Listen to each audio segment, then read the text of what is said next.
Assalamualaikum warahmatullahi wabarakatuh. Selamat pagi adik-adik sekalian. Hari ini saya Dr. Muhammad Susran, spesialis mata, staf Divisi Ilmu Kesehatan Mata, Fakultas Kedokteran Universitas Lampung, akan memberikan tutorial bagaimana cara pemeriksaan oftalmologi yang baik dan benar, sehingga kalian nanti akan dapat melakukan pemeriksaan fisik sesuai dengan yang disyaratkan oleh standar kompetensi dokter Indonesia. Silakan dulu. Perkenalkan, saya Dr. Muhammad Yusran. Saya merupakan dokter spesialis mata di Poliklinik ini. Saya tahu dengan siapa saya berhadapan. Bapak Taufik. Bapak Taufik, oke. Umur berapa? Umur saya 21 tahun. 21 tahun. Pekerjaan? Saya mahasiswa. Mahasiswa ya. Baiklah. Nanti akan ada beberapa hal yang akan saya tanyakan mengenai penyakit yang Bapak Taufik alami, dan akan ada beberapa pemeriksaan mata tentunya ya, untuk menilai kira-kira penyakit apa yang Bapak alami ya.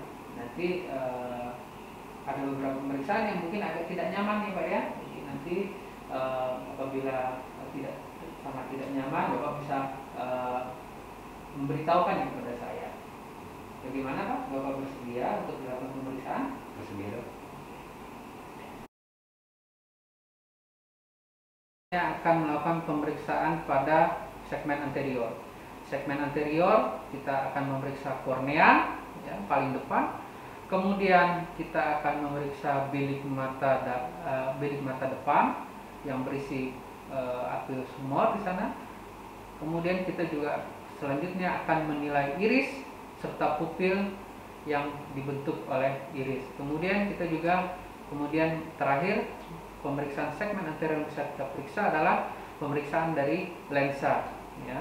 Jadi itu yang dapat kita lakukan pemeriksaan segmen anterior. Jadi alat yang dibutuhkan sama, yaitu kita menggunakan pen light dan menggunakan kaca pembesar. Baiklah, pemeriksaan berikutnya kita akan melakukan pemeriksaan inspeksi kornea. Kornea merupakan struktur transparan yang ada pada bagian depan dari mata, dan itu harus kita lihat apakah terdapat abnormalitas pada kornea. Yang pertama, kita harus menilai adakah kelainan kongenital pada pasien. Kita harus mengukur berapa jarak kornea itu dari limbal to limbal. Jadi dari limbus temporal ke medial berapa. Pada keadaan normal kita dapatkan ukurannya sekitar 11 sampai 12 mm. Nah, pada keadaan tidak normal, pada mikrokornea kita dapatkan di bawah itu. Terutama kita harus aware pada anak-anak yang baru lahir atau bayi. Apabila korneanya besar, diameternya sekitar 14, maka kita namakan buftalmos, yaitu ini pada glaukoma kongenital. Jadi kita harus paham, harus mengukur kecurigaan apabila terlihat kornea kecil atau lebih besar. Kemudian kita lihat apakah kornea pada pasien ini jernih atau tidak ya. Kita menggunakan pen light, kita lihat ini, kita center. Bagaimana kita menentukan kejernihan dari kornea? Pertama kita lihat bahwa pantulannya bagus, tegas ya. Kemudian struktur di belakang kornea terlihat jelas ya. Kita bisa lihat kripta dengan baik, kita bisa lihat iris dengan baik dengan berserta strukturnya terpupil. Itu adalah tanda dari kornea pada pasien ini adalah kornea yang jernih. Apabila kornea tersebut udem, maka gambaran iris akan terlihat lebih kabur dan kriptanya juga tidak terlihat dengan jelas. Itu adalah tanda-tanda dari kornea yang edema. Kemudian kita lihat apakah ada lesi di sana, misalnya ada ulkus, ada keratitis, atau juga apabila kita dapat temukan di situ adalah benda asing, ya, misalnya pada pekerja-pekerja las yang menggerinda atau las, itu akan ada pantulan geram yang dapat menancap pada kornea. Itu kita gunakan loop untuk melihatnya dengan jelas. Kemudian pemeriksaan berikutnya adalah yang bisa kita lakukan adalah pemeriksaan sensitivitas dari kornea. Kita tahu bahwa kornea dipersaraki oleh nervus trigeminus cabang 1. Nah, apabila pada keadaan-keadaan tertentu misalnya keratitis yang disebabkan oleh viral, maka akan menyebabkan turunnya sensabilitas dari kornea. Jadi kita menggunakan yang namanya kapas. Ujung kapas itu kita cari ujungnya paling kecil ya, kita buat serabutnya paling kecil sekali ya. Kemudian kita senggolkan pada kornea. Nah, jadi ini contohnya kita buat serabutnya paling kecil sekali. Ya, nah, ya kecil. Kemudian ini sangat tipis. Kemudian kita mulai pada mata yang sehat dulu, jangan mulai pada mata yang sakit ya. Mulai. Nah, kita bisa misalnya ini mata yang sakit adalah mata sebelah kanan. Kita mulai dari mata yang kiri. Jadi pasien lihat ke depan, kemudian nah, kita minta pasien untuk mendeskripsikan apakah merasakan ada benda yang menyenggol pada kornea atau seperti ada kelilipan atau tidak ya. Jadi kita angkat ininya. Pasien diminta melihat ke arah itu supaya tidak terlalu melihat ini, kemudian kita senggolkan ini ke sini. Ya, nanti pasien bilang berasa atau tidak. Berasa ya. Cukup segitu saja. Nanti diulangi mata yang sebelahnya ya. Ini adalah pemeriksaan sensibilitas. Nanti kita bandingkan apakah pasien sama rasanya antara mata kanan dan mata kiri. Apabila sama, tentu artinya baik sensibilitasnya. Apabila sebelah lebih tidak berasa dibanding mata yang satunya lagi, maka kita katakan bahwa sensibilitas kornea menurun. Pemeriksaan berikutnya yang dapat kita lakukan adalah pemeriksaan bilik mata depan. Pada bilik mata depan ada beberapa hal yang akan kita nilai. Pertama, apakah terdapat kelainan pada cairan aqueous humor yang ada pada bilik mata depan. Contohnya kita bisa menemukan darah, kita sebut dengan hifema. Apabila kita temukan pus atau nanah di dalam, kita sebut dengan hipopion. Nah, kemudian kita juga dapat menilai kedalaman dari bilik mata depan. Ada dua, yaitu bilik mata depan dalam atau bilik mata depan dangkal. Bagaimana kita menentukannya? Kita menggunakan pen light. Pasien diminta untuk melihat lurus ke depan, kita mengamati dari depan pasien. Kemudian kita sinari mata pasien 45 derajat dari samping. Nah, kemudian apa yang harus kita amati ketika kita menyinari ini? Kita melihat bagaimana gambaran iris pada sisi temporal dibandingkan dengan sisi nasal.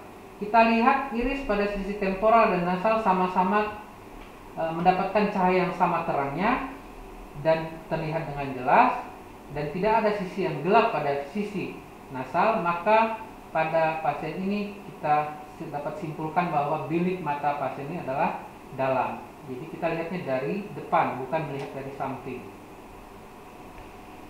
Pemeriksaan berikutnya adalah kita dapat melakukan pemeriksaan pupil. Apakah pada pupil ini terdapat kelainan? Kita tahu bahwa pada kedua mata ada dinamakan refleks langsung dan tak langsung. Jadi ketika kita melakukan pemeriksaan refleks langsung, kita untuk menilai pada satu mata apakah nervus 2 dan nervus 3-nya berfungsi dengan baik. Jadi kita senterkan pada mata yang sebelah kanan, kita lihat dia mengecil pupilnya ketika terkena cahaya, artinya refleks langsungnya baik.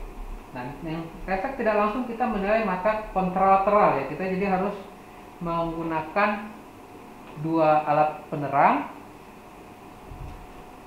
Bisa kita gunakan salah satunya. Nah, jadi kita pertama mencoba menerangi ini kita lihat ya, pupil kanan pupilnya ini yang akan ini kita harus lebih redup yang sebelahnya, yang satunya terang, yang satunya redup kita untuk menilai. Jadi pertama kita lihat ini masih dalam keadaan dilatasi. Ketika kita kasih lampu ini, nah, makanya di sini juga akan mengecil ya. Jadi kita gunakan dua lampu. Yang satu lebih redup yang untuk tak langsungnya, yang langsungnya lebih terang, jadi kita bisa melihat ya apakah benar-benar terdapat. Nah, ini kita lihat ya, di sana mengecil juga ya. Kemudian ada satu lagi pemeriksaan untuk menentukan apakah nervus 2-nya baik atau tidak. Kita namakan RAPD, yaitu Relative Apparent Pupillary Defect. Ini untuk menentukan lesi-lesi apabila terjadi pada nervus opticus. Jadi ini pemeriksaan yang paling sederhana untuk menentukan ada kelainan pada nervus opticus. Contohnya terdapat atrofi pada nervus opticus atau edema pada nervus opticus. Jadi bagaimana kita caranya? Kita melakukan pemeriksaan swing reflex atau RAPD. Pertama kita sinari pada satu sisi ini, dia mengecil, kita sinari sebelah sini tetap mengecil.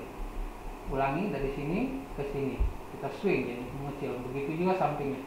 Kita ini kecil, ini mengecil juga. Apabila kita sinari dia malah membesar pupilnya, maka kita namakan daerah tersebut terdapat RAPD positif.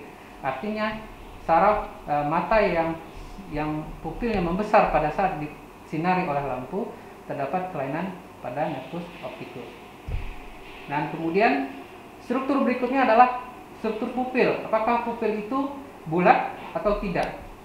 Ya, reguler atau tidak irregular. Apabila terdapat irregularitas pada pupil, kemungkinan terdapat sinekia, yaitu menempelnya pupil pada posterior, yaitu pada lensa, atau bisa ke anterior, yaitu sinekia anterior atau sinekia posterior.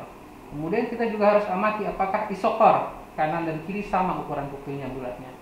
Ya, jadi itu adalah hal-hal yang dapat kita amati pada pupil. Pupil juga bisa tertutup oleh membran, kita sebut dengan okklusio pupil. Jadi pupil yang nggak kelihatan ketutupan semua oleh membran, misalnya pada endoftalmitis ketutupan membran, atau pada uveitis yang berat tertutup membran, maka kita sebut dengan okklusio pupil.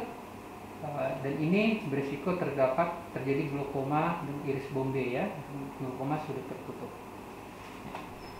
Berikutnya kita akan menentukan apakah lensa pasien ini jernih atau ada kekeruhan pada lensa. Kita namakan pemeriksaan shadow test.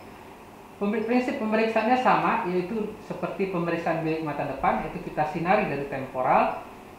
Akan tetapi yang kita amati adalah struktur pada pupil, di tengah pupil dan lensa.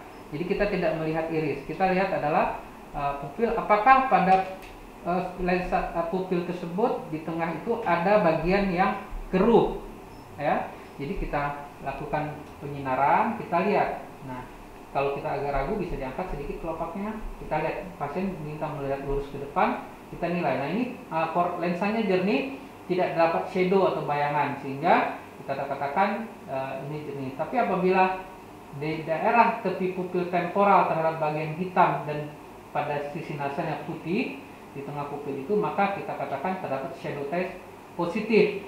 Nah, ini adalah pertanda bahwa terdapat kekeruhan pada lensa yang dapatkan pada penyakit katarak. Berikutnya adalah kita melakukan pemeriksaan tekanan bola mata secara kualitatif, ya. Jadi kita akan menilai dengan metode palpasi, ya, atau digital tonometri. Nah, pada pemeriksaan ini kita akan menilai apakah terjadi peningkatan tekanan bola mata atau tekanan bola mata normal, atau terjadi penurunan pada tekanan bola mata. Pertama, pasien diminta untuk melihat ke bawah, ya. Kemudian kita dengan kedua jari telunjuk, ya, kita menekan daerah pas di bawah dari rima orbita ini, di bawah sini. Kemudian kita tekan secara bergantian dengan kedua telunjuk. Nah, kemudian kita bisa membandingkan ini dengan misalnya hidung, bisa kita pegang. Nah, sama atau tidak, ya. Nah, dia seperti kenyal dan tidak keras. Nah, ini tekanan bola matanya normal. Kemudian kita beralih ke mata sebelahnya, kita pada daerah bawah rima orbita ini kita tekan secara bergantian tunjuk tangan dan kiri, dan kita merasakan, nah, ini tekanannya normal. Pada tekanan yang keras, pada glaukoma akut, kita dapatkan tekanan yang keras, dan itu benar-benar keras seperti batu kalau kita tekan. Sedangkan pada keadaan di mana terjadi ptosis bulbi atau bola matanya sudah kempot, kita akan sangat lembek. Jadi itu adalah hanya secara kualitatif, tidak dapat kita melakukan secara kuantitatif. Pemeriksaan gold standar untuk pemeriksaan secara kuantitatif dari tekanan bola mata adalah menggunakan tonometer aplanasi dari Goldman. Tapi yang bisa kita lakukan juga yang mungkin tersedia di vaskes tingkat pertama adalah pemeriksaan menggunakan tonometri SIOS, dan itu nanti akan kita pelajari pada kepanitraan klinik. Baiklah, demikianlah pemeriksaan tutorial singkat bagaimana kita melakukan pemeriksaan oftalmologi. Ini merupakan video pembelajaran yang dapat kalian pelajari. Apabila terdapat hal-hal yang masih kurang dimengerti, kalian dapat bertanya atau memperdalamnya, terutama nanti di bagian klinis. Atau banyak sekali sekarang media-media pembelajaran yang bisa kalian lihat, baik itu di YouTube, Instagram, dan lain-lainnya. Jadi di situ kamu bisa belajar juga lebih baik, lebih banyak, sehingga mendapatkan pemahaman yang lebih baik kembali. Nah, mudah-mudahan tutorial ini bermanfaat bagi adik-adik sekalian. Terima kasih atas perhatiannya. Assalamualaikum warahmatullahi wabarakatuh.